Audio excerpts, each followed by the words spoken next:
Greetings to all of you. Thank you. Hello. Hi. Well, greetings to everybody joining us this afternoon or this morning, depending on where you are in the world. A very warm welcome to you.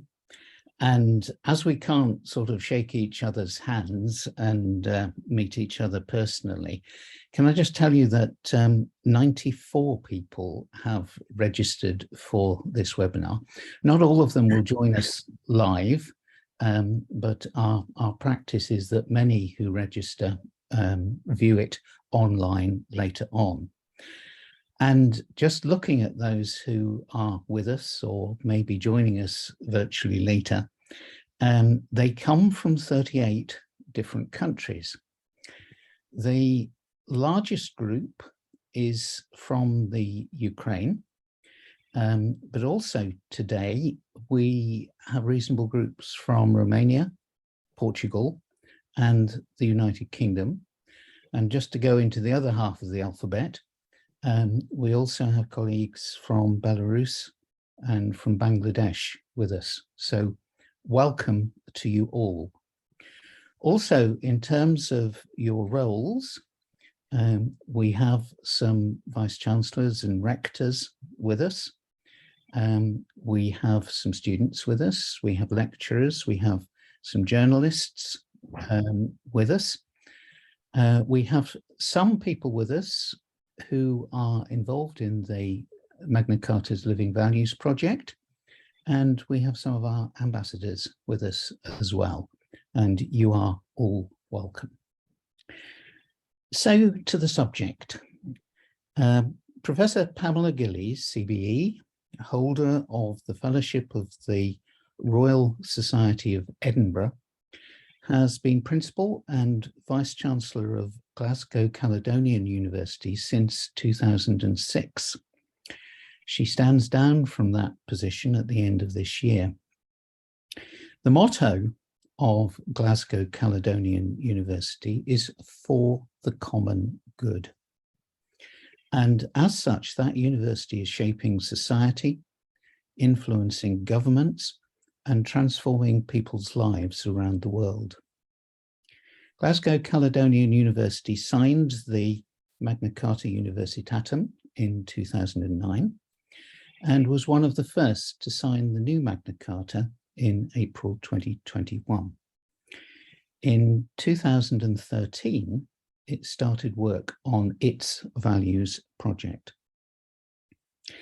In January 2017, the university hosted a formative workshop when the Magna Carta Observatory was developing the Living Values project.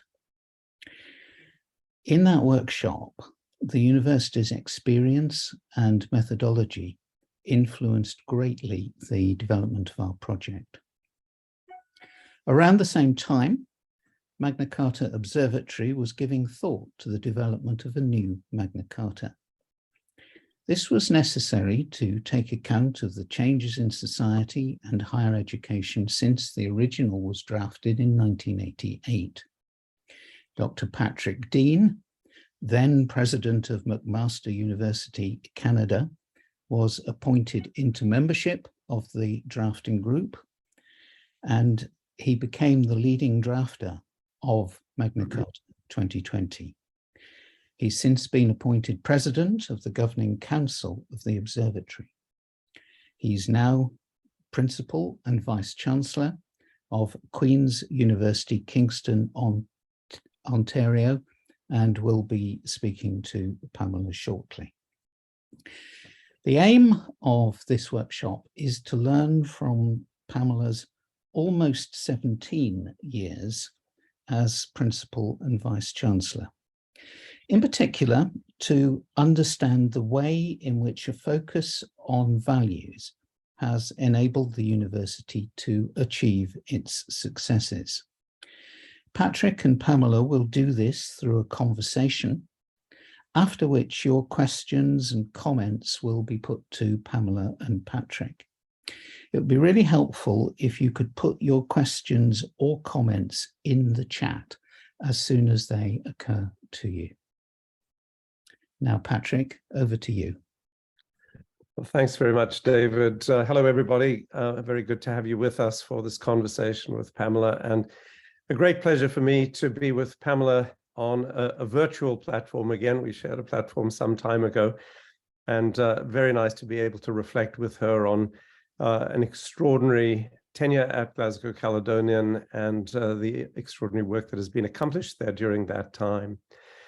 So welcome, Pamela. Great to have you here. Thanks very much for joining us and for sharing with the members of the Magna Carta Observatory signatories community some of your experiences and your thoughts about the importance of values in the shaping, directing, and management of universities.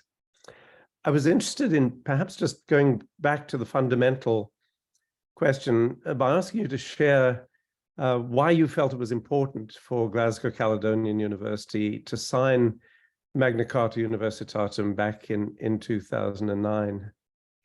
Yes, well, it wasn't that I just wanted to come to Bologna University, the oldest European university, but it was the principles enshrined in the Magna Carta that attracted me. So that openness, you know, the autonomy, which is absolutely critical, academic freedom.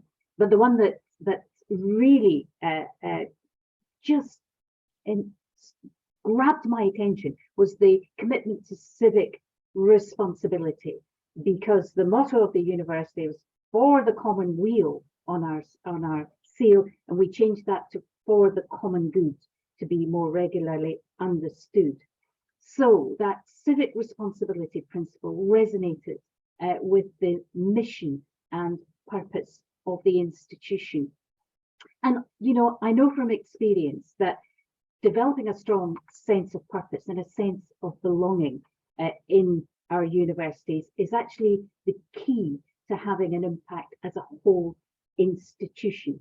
Culture really, really does eat strategy for breakfast. And of course, values are essential to underpin that strong sense of purpose. Everything you say resonates so well with me. I wouldn't dismiss too quickly the importance of that first occasion in Bologna. I know for myself, there is something extraordinary about contemplating those values in the context of a history of the academy that goes back as far as it does in Bologna. Once you had signed it, so being clear on the motive, can you talk a bit about the effect that signing the Magna Carta had on the way the university then developed and conducted itself? Well, you know, the first thing goes back to what we were saying. Being in Bologna was important because signing the Magna Carta almost legitimized the enterprise of focusing upon our values and sense of purpose. And, you know, we drew strength from that engagement with our European colleagues, that we went bonkers in focusing on values rather than other aspects of the core business of a university. This was something that was important. So what it did really was to flag that the way that we were going as an institution was important. Yes, of course, we wanted to perform well in league tables, but really attending to developing the culture of the institution was going to be critical for future success. And it therefore deepened and strengthened our commitment to cultural development as part of our strategy. And on top of that, I learned so much from listening to the stories of my colleagues, many wee gems that we were able to bring home and translate into our own environment and to practice at home. So it's a generous environment that allows us to share, you know, not just the successes, but to share some of the things that didn't perhaps work so well. So a wonderful, a wonderful Magna Carta, but it's the network of individuals who commit to that values development that is really valuable for the whole institution, but lifelong for those individuals as well. It's wonderful to hear. I liked very much what you said about that need for a sense of purpose in the university and how these values declared in this kind of very public and formal way had an invigorating effect. I've seen the same thing in my own institution. It's quite heartening to see, in fact. So then, Pamela, if I could sort of jump ahead in time. So then you were one of the first institutions to sign the Magna Carta 2020. And that document made much more explicit some of the things implicit in the original document, which you spoke about. And in particular, it spoke about the need for universities to have a reliable social contract with civil society. If they're to fulfill their potential, if they are to, I suppose, vindicate their existence. What does the social contract look like in Glasgow between Glasgow Caledonian and the city? So remember, Glasgow as a city has some of the poorest health outcomes in Europe and the greatest health inequalities in Europe. So looking at our contract with the city in relation to our student population, we absolutely have made a commitment working with the City Council to promote social mobility and extend civic engagement within our home curriculum. But that social mobility is critical to the Glasgow City Council. And so we've been working with the City Council to create something called the Caledonian Club, which is really encouraging young students and pupils from schools and nurseries, primary and secondary schools, from the poorest parts of the city, to work with us, to come into the university environment, work with our student mentors, to gain some of the basic life skills that they don't otherwise have. And then perhaps to go on to our advanced higher hub, which allows pupils from schools which perhaps don't have science in their curriculum because they don't have science lab, to come in to the university and gain advanced hires with us. And then we don't necessarily expect them to come and study at Glasgow Caledonian University, because as the University for the Common Good, yes, they can go to Glasgow or Strathclyde or Edinburgh if they so wish. But that contract with our students in the City Council to promote social mobility is crucial, to look after, with the City Council, our care experienced students from a care background. We have an armed forces covenant supported by the City Council and a new STEM academy.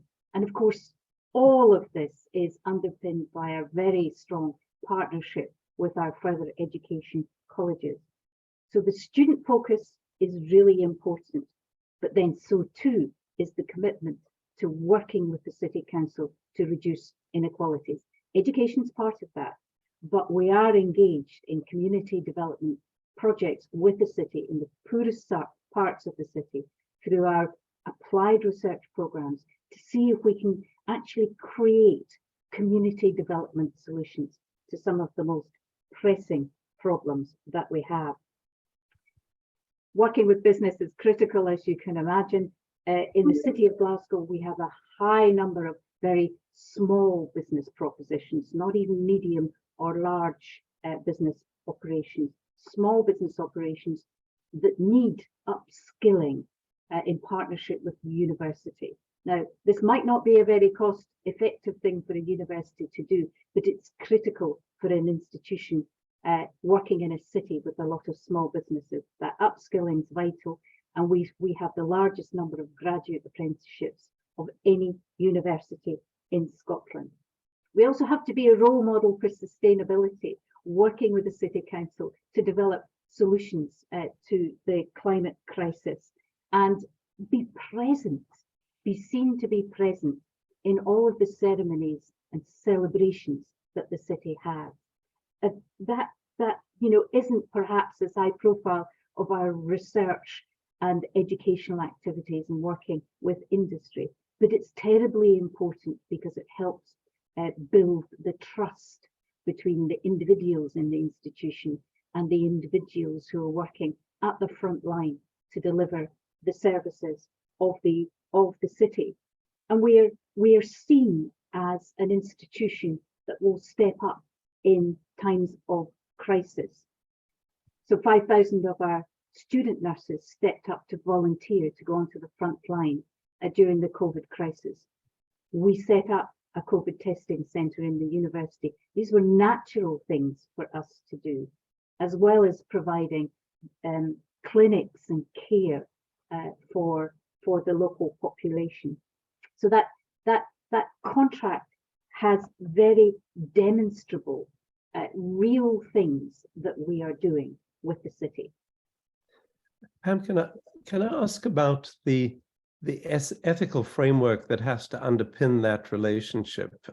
You spoke about trust as an important component on both sides, and in those applied research projects where your members of the university community apply themselves to a question that's of vital importance in the community, being clear on what the ethics of that relationship should be is very important.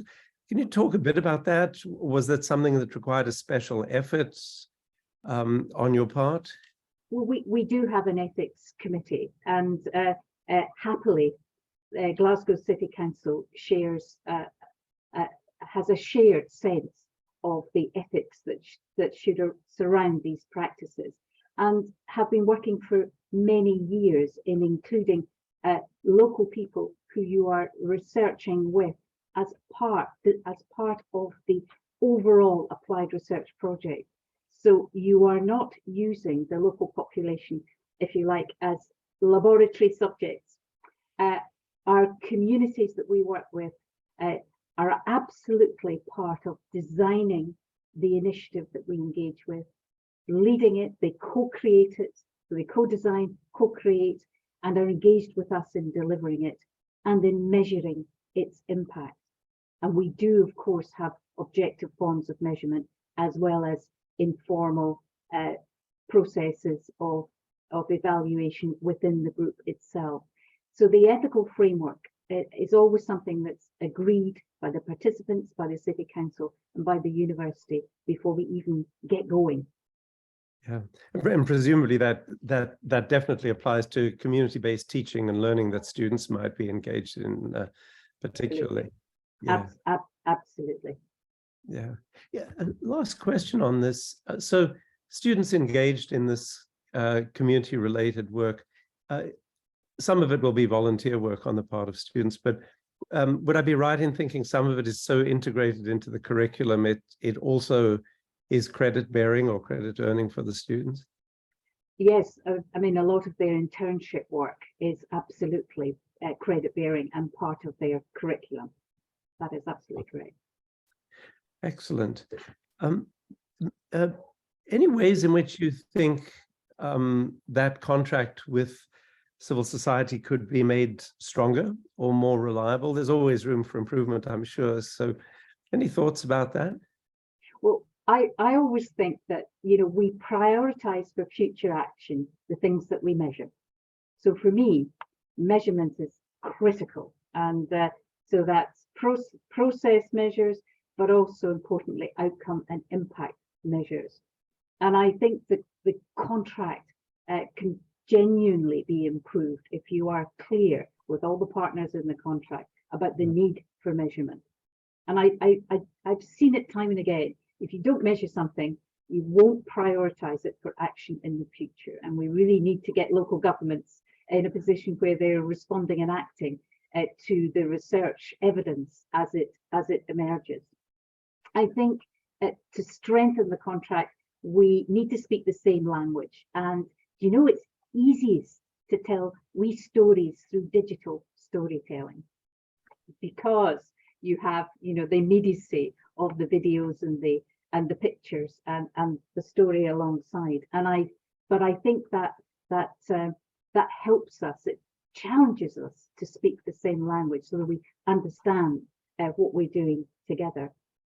For me, there's a real need in society, and I think whichever society we're working in, to support systems-wide approaches to everything we do. There's a lot of talk about developing systems policies to health and education and so on. Very rarely are those systems-wide approaches implemented in practice.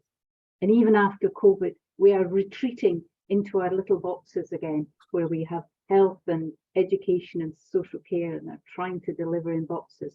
So I think we can improve that social contract if all the parties understand the roles they have in delivering systems-wide solutions, integrating and knitting together education, health, social care, just as an example.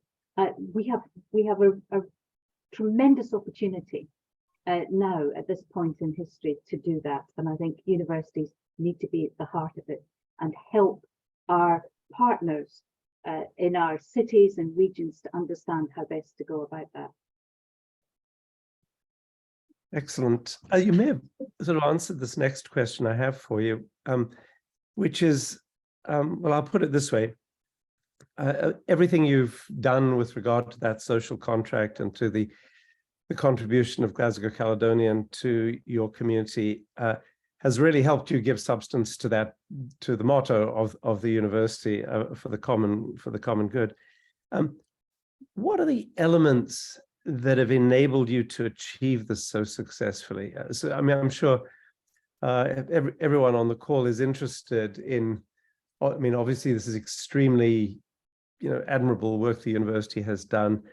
One's always looking to replicate it or to do something similar. What are the elements that have enabled you to achieve it successfully? It actually always comes down to people. Individuals, commitment, and teams, groups of people working together, as Margaret Mead said, you always change the world. They're the only thing that does. So it comes back to people, but people working together on demonstration initiatives that everybody can engage in. So we found this Caledonian Club where we have student mentors, staff mentors, young people, old people coming into the campus.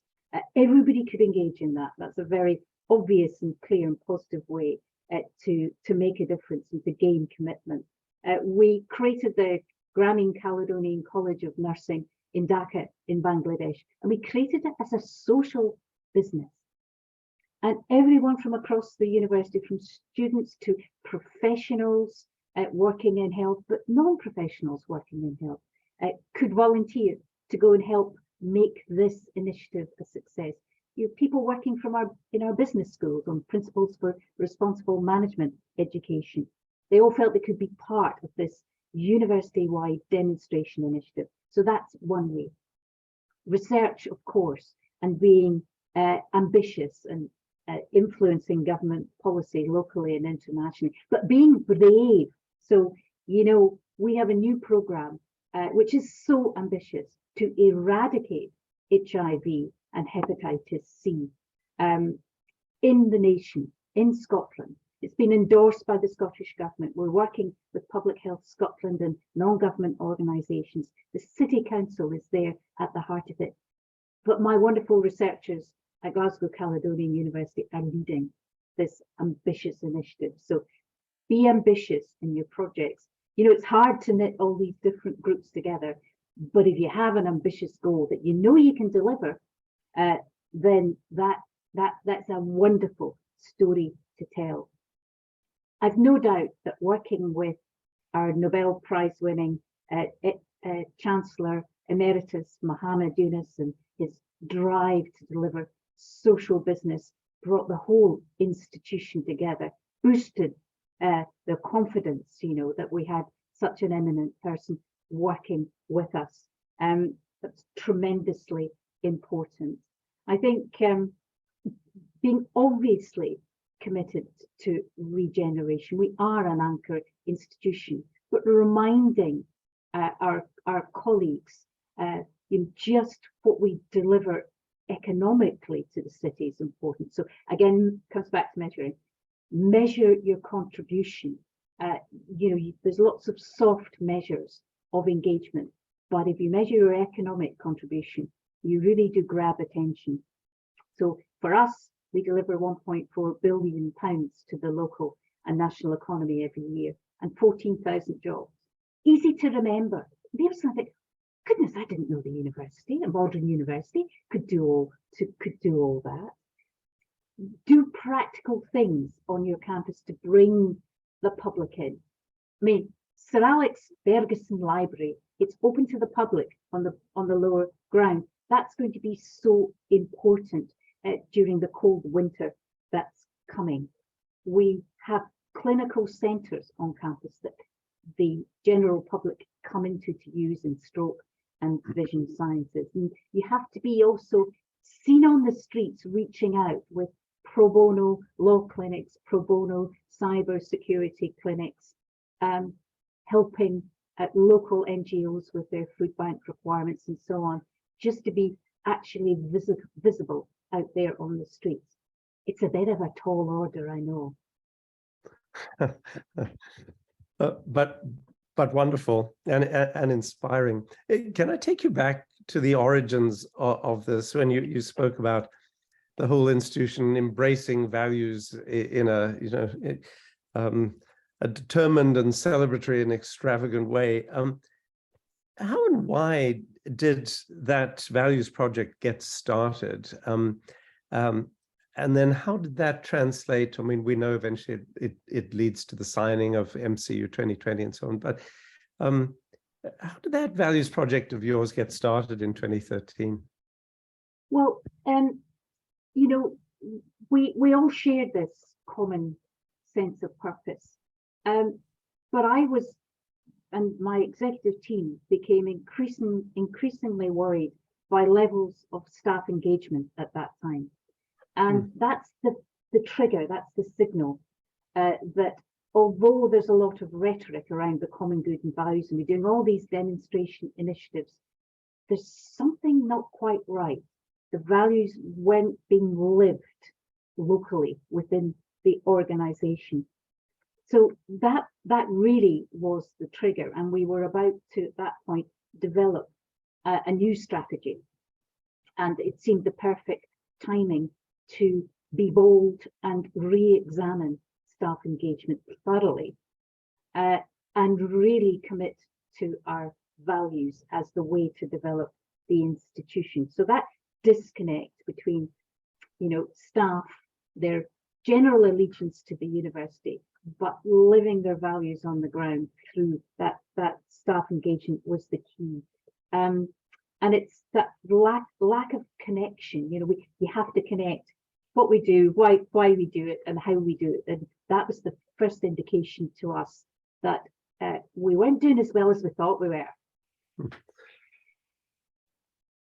So, you know, commitment to values is, you know, it's a sort of an abstract thing. Which particular values did you focus on that kindled that enthusiastic engagement?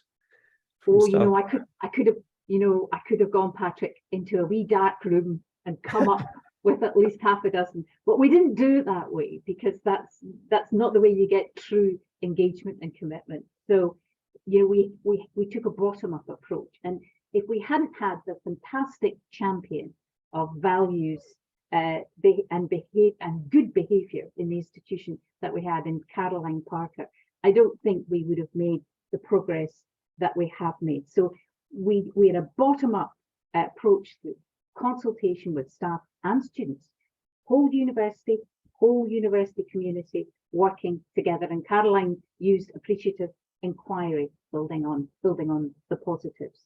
So what should a university for the common good really look like? You know, what do you think? So a huge amount of rich data was produced through the consultation. Caroline analysed it and came out with integrity, creativity, responsibility, and confidence. But that's not to say that compassion and empathy weren't critical and weren't there at the heart of the thinking. There were other values that were, and that we knew had to be deeply embedded.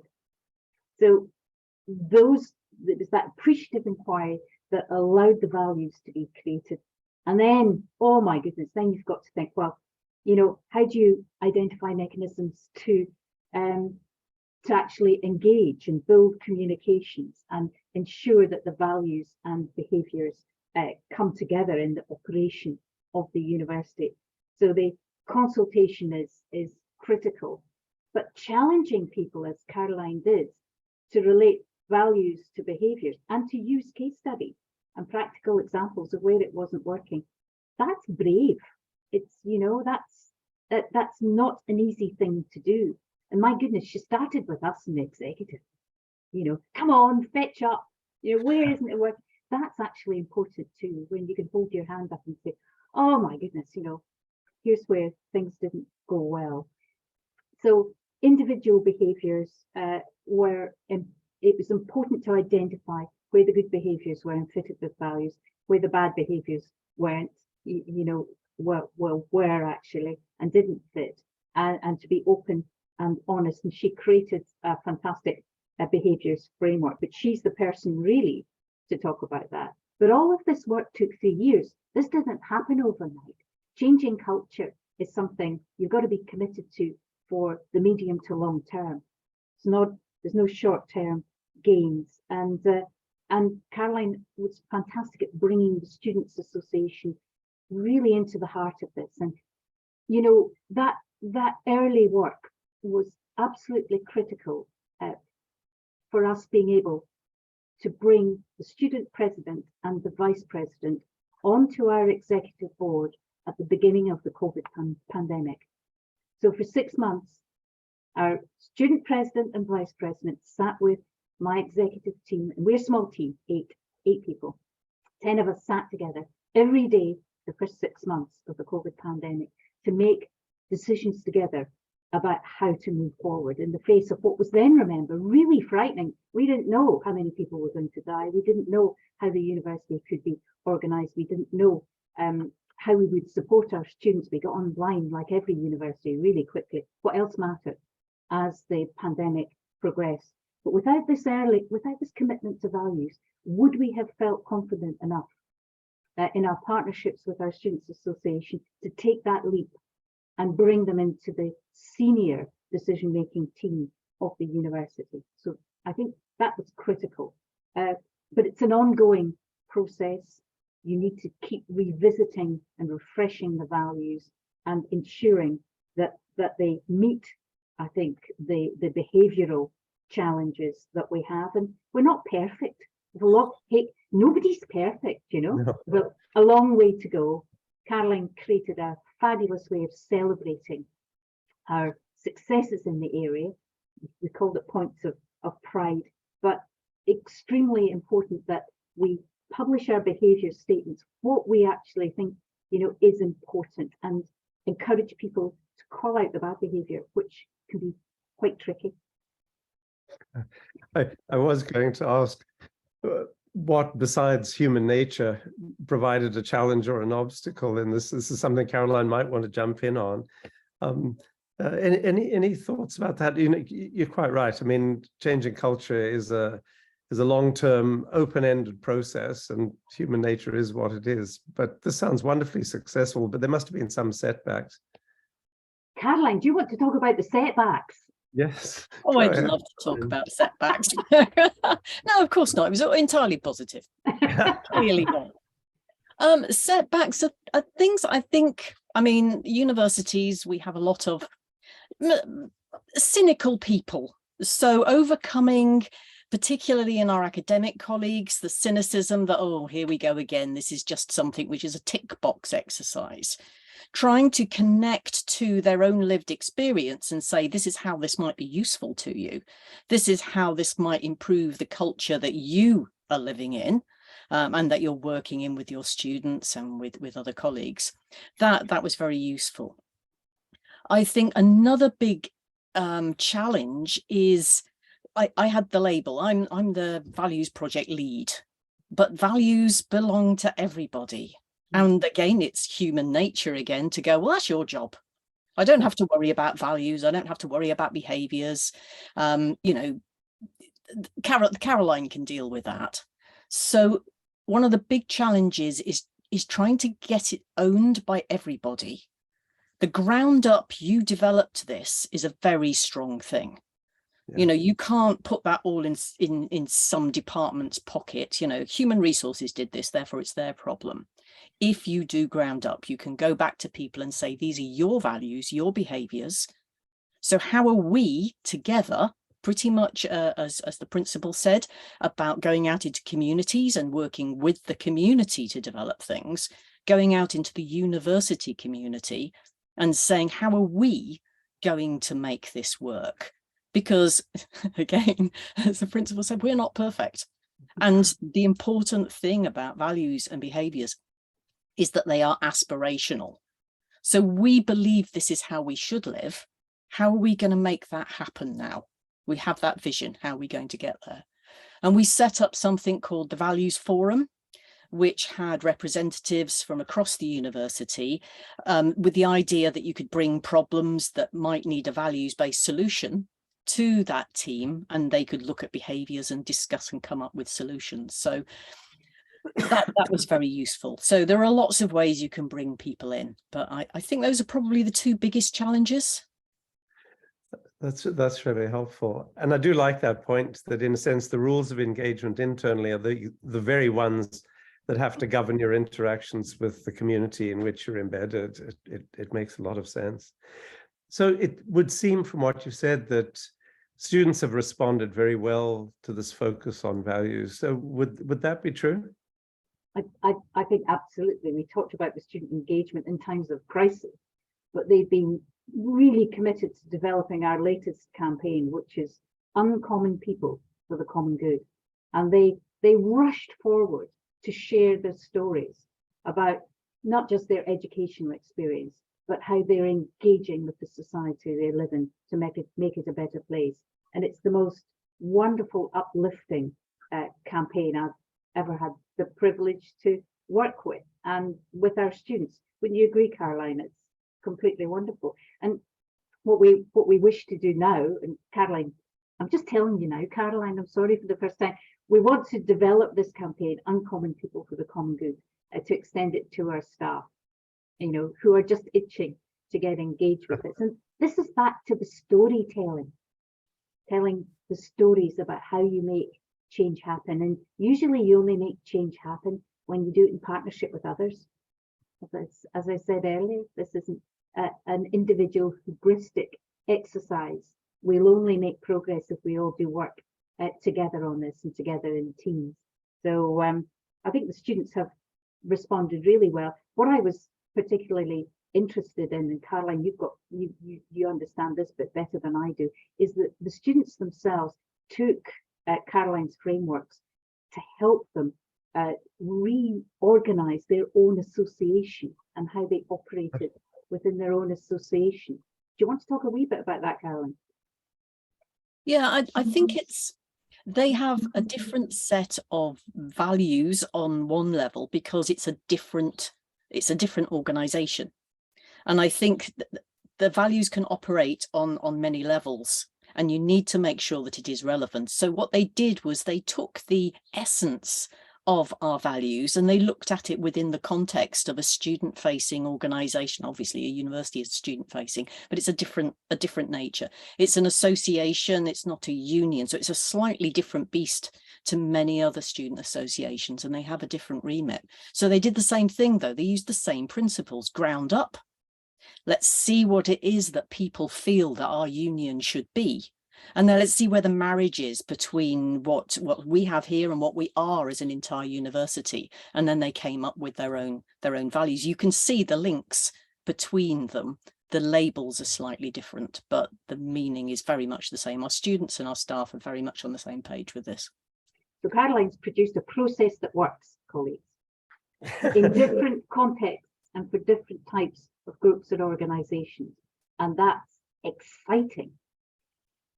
It certainly is.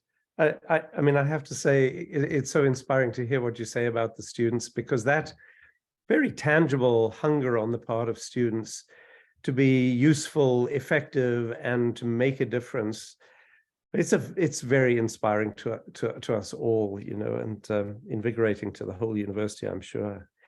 Pamela, can I sort of change gears a bit and ask you to reflect on your 16 years? What have been the highlights that will remain in your memory? Well, you know, the first thing is it's gone in a flash. Yes. You know, it's been a huge privilege and a joy. There have been some challenges, but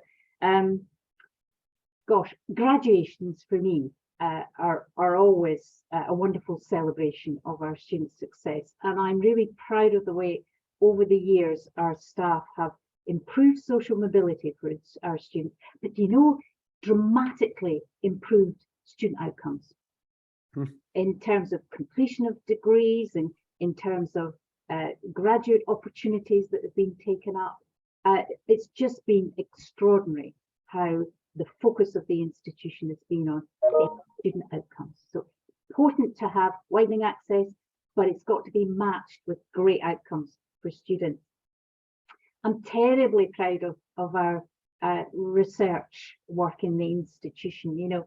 In the Times Higher Global Impact rankings, we were second for our health impact in the whole of the UK to King's College London, that posh research intensive down in London.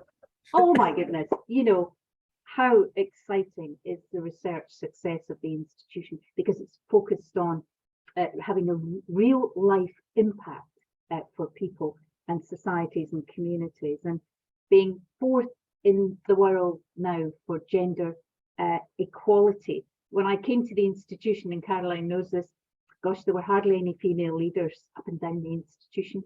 Now over 40% of our professors are female, 50% of our senior managers are female. That balance helps with better decision making. Honestly, we're a happier, healthier place because of that diversity.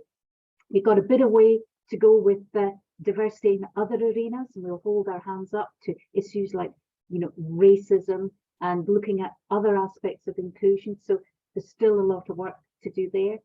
But on having an impact on inequalities, we've been assessed as 21st in the world for our work in that area. League tables, you go up and down in league tables, but these impact assessments really boost the confidence of staff working in these areas.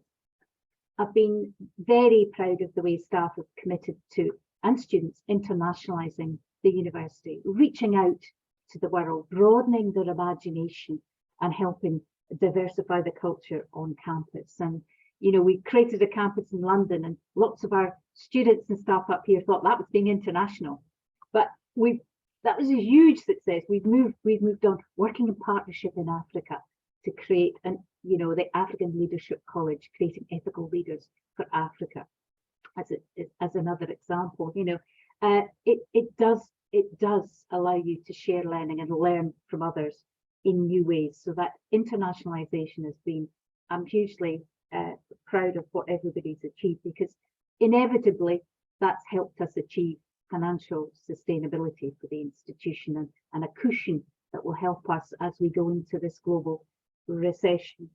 And I suppose I've been excited by the fact that our commitment to the common good has attracted really high quality people to work with the university.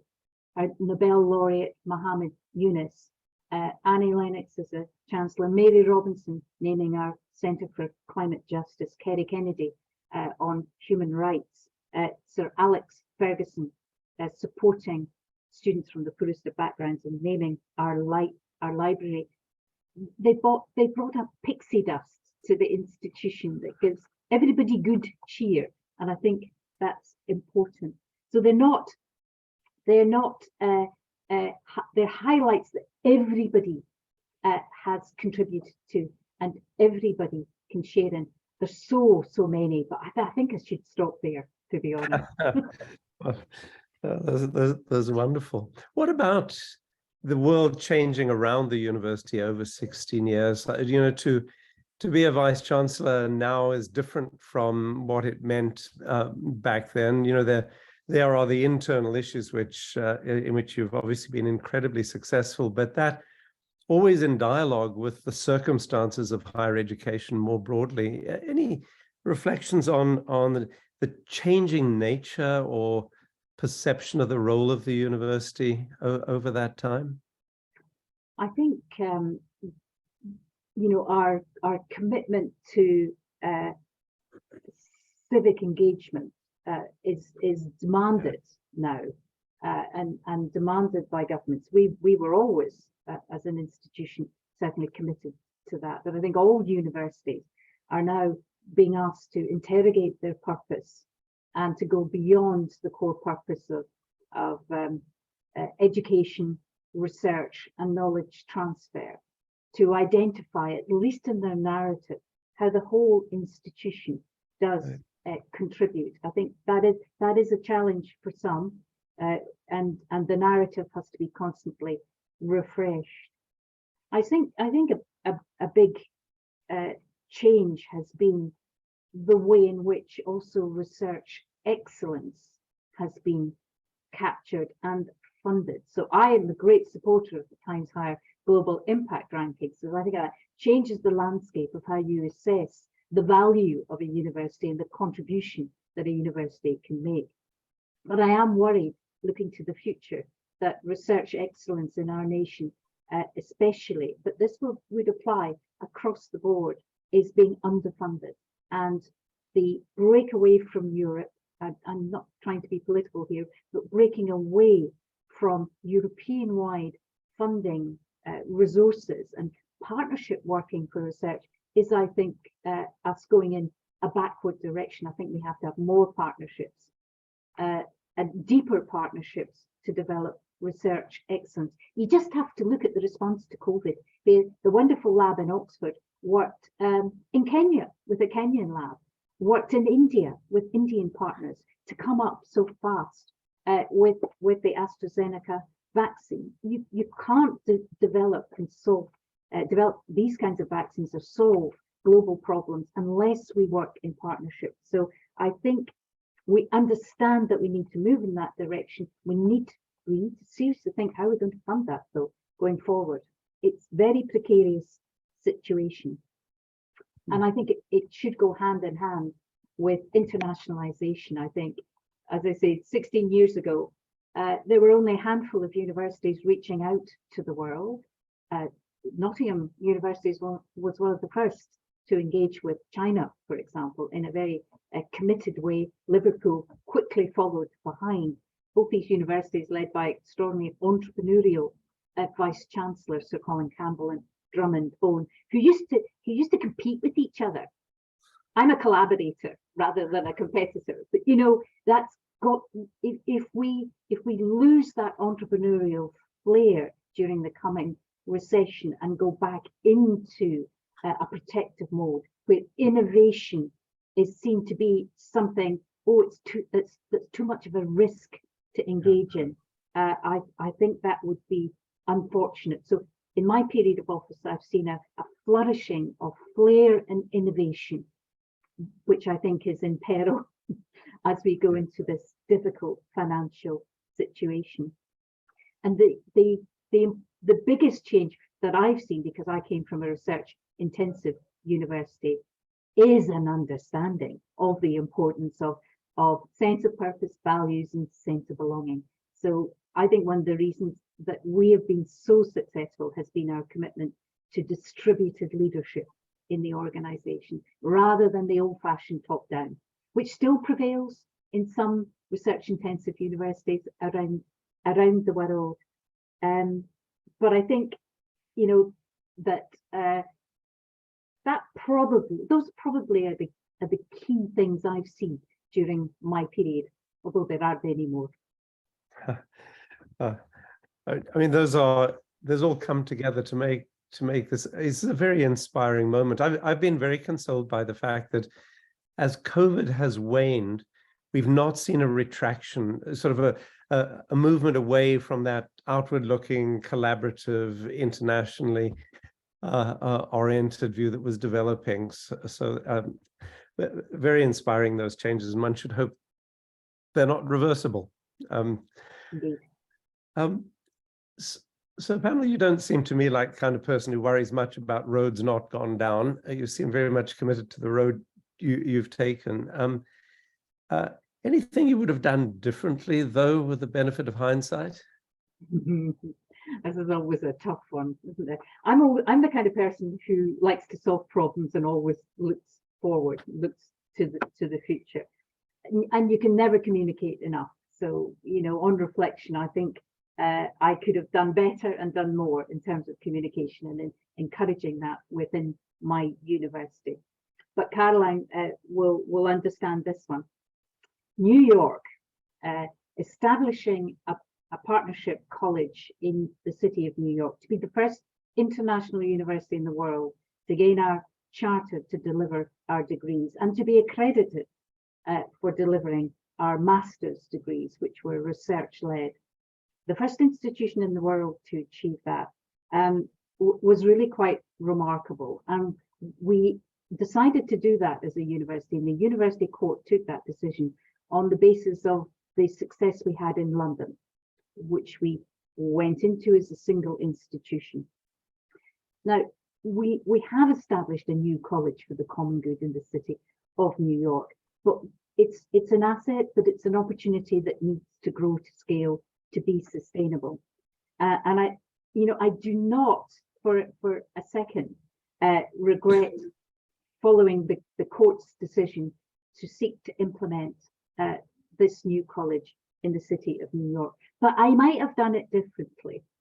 I might have actually developed a partnership before engaging in the initiative, because now to scale the initiative and to make it truly sustainable, and it has its own personality and is doing fantastic work in the city of New York for the common good. But it will now need partners to support the development of the institution. So if I'm being really honest, reflecting back, it would have been so much easier, it would have been less stressful, but potentially more scalable, faster, if we had had a partner to work with, or two partners, or three. Back to that, small groups of committed people make the world change.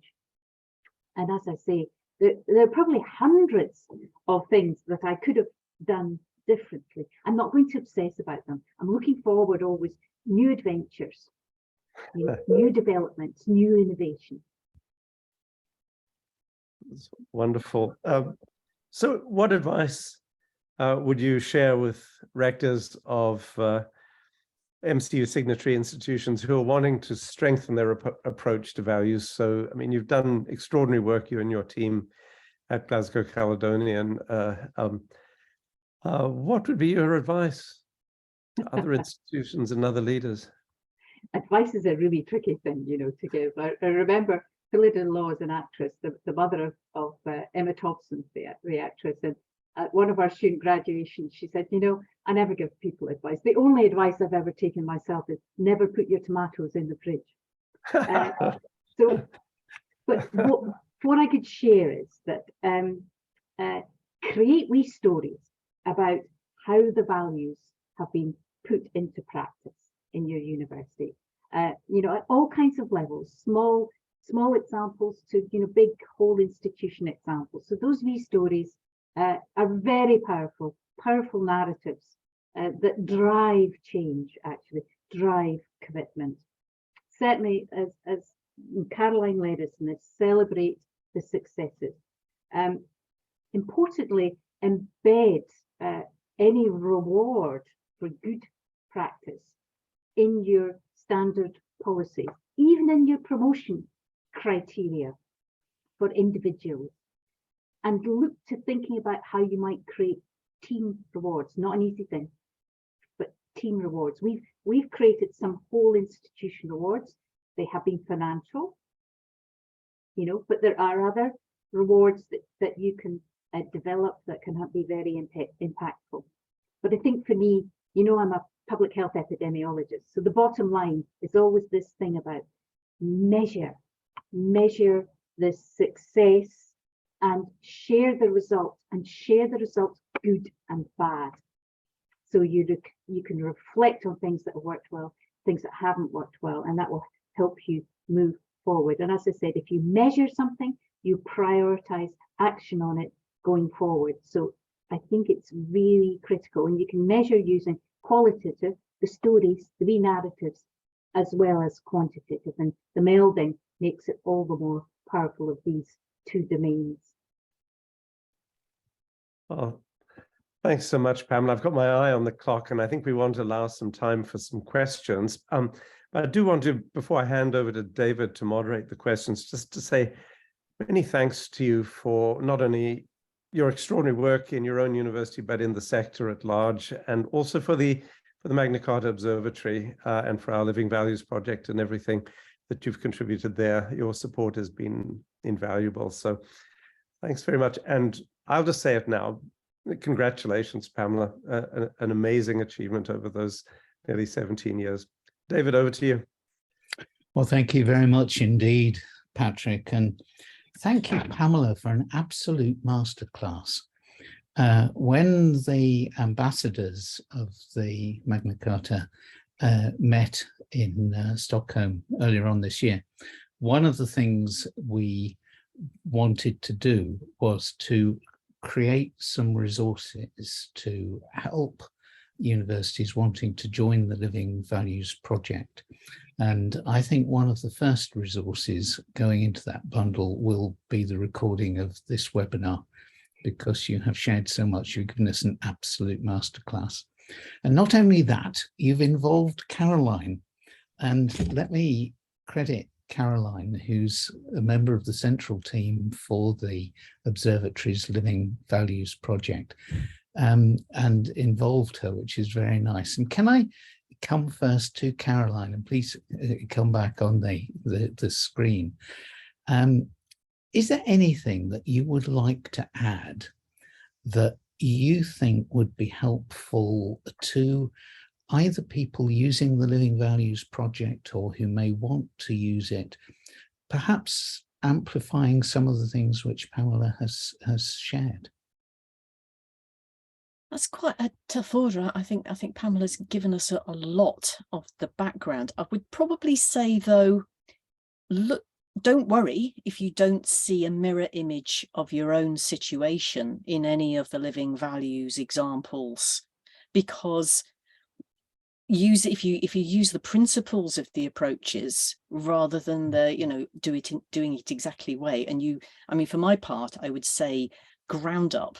That for me is an essential, and encouraging people to think positively about what those values are. Those two things are absolute linchpins, and you can do that whatever stage of values development you're at, whether it's refreshing, whether it's coming at a new set from the bottom, whether it's developing the behaviors.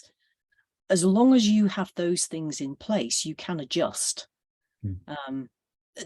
to fit. And I think there are some amazing examples. I mean, we have provided one, and I like to think it's a good, strong example, but there's some fantastic values work carried out over the last, I forget how many years it's been now, David, but since the start of the Living Values Project by other universities in very different situations to our own.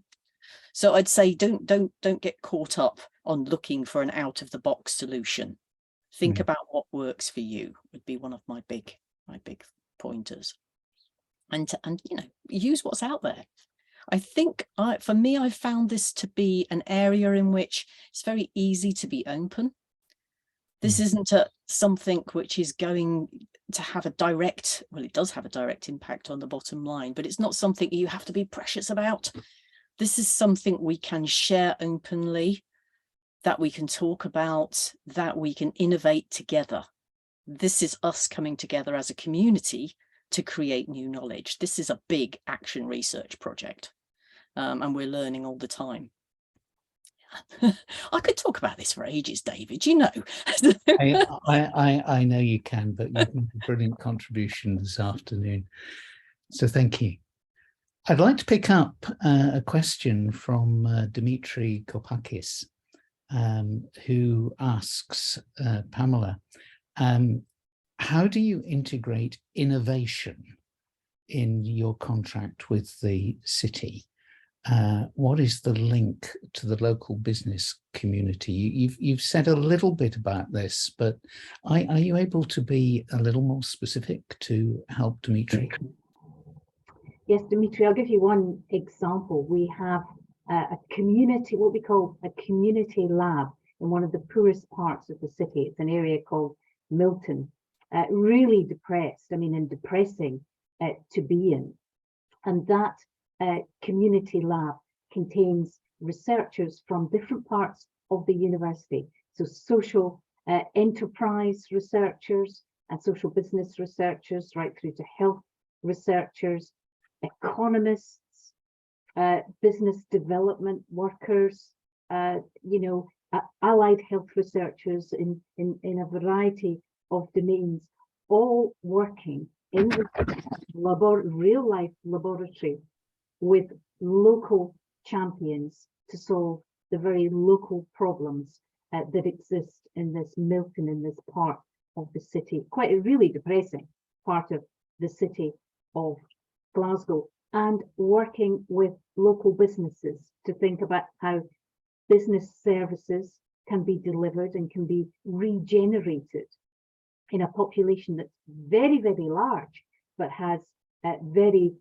no supermarket, for example, very large, but has no transport links, wants to be connected better to the heart of the city, but doesn't know how to do it in a sustainable way, for example. So it's researchers working in an interdisciplinary group with local people to solve local problems.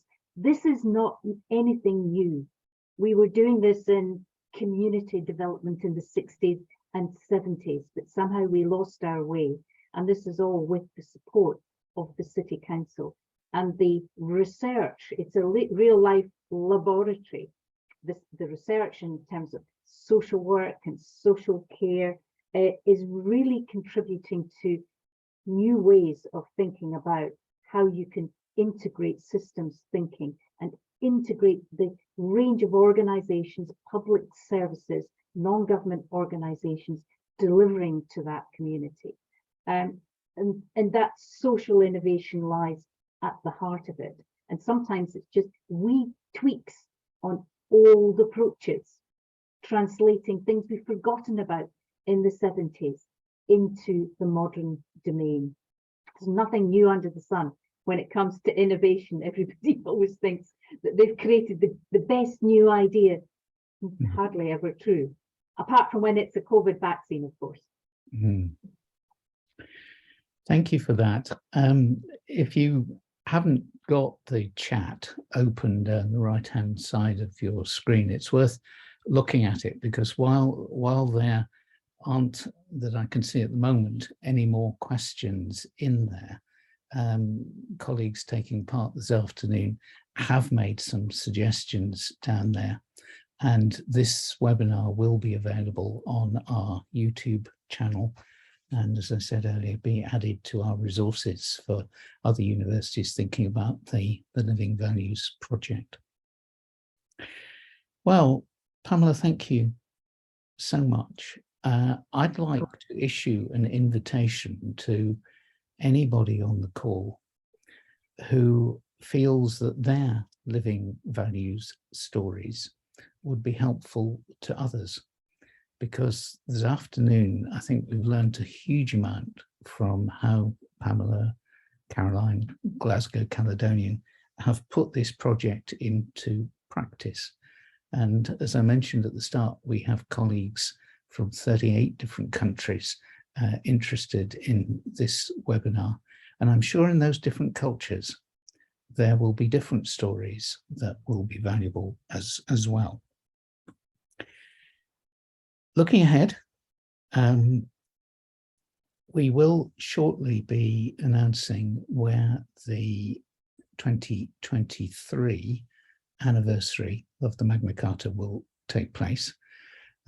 We are in final discussions with the host institution, and yet again, I think that's going to be an exciting and highly relevant event. So do look out for your emails there. This is our last scheduled webinar for 2022. I say scheduled because things happen so quickly these days that it's not impossible that we will put another one in to respond to a situation. But if nothing changes, our next one will be on Thursday, the 16th of February, 3 o'clock Central European Time. And we're going to be looking again at aspects of academic freedom in that.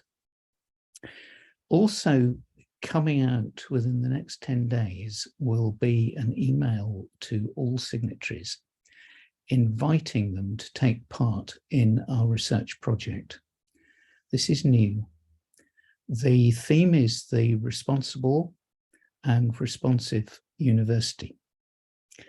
And we're going to be inviting signatories to join with us in a very large action research project that will provide a huge amount of material, I think, for signatories and for our future events. And so we look forward to receiving your responses to that. There are some people on the call this afternoon who've not yet signed the Magna Carta. Details of how to do that are on the note which Carla sent round this morning. So finally, just checking, and there are no more questions. Can I say thank you again, Pamela? This has been absolutely splendid, and on behalf of everybody on the call, can I wish you a very happy retirement. Thank you, Patrick. Thank you, Caroline, for joining in. And finally, can I wish you all happy Christmas? Thanks, David. Same to you. The best to everybody.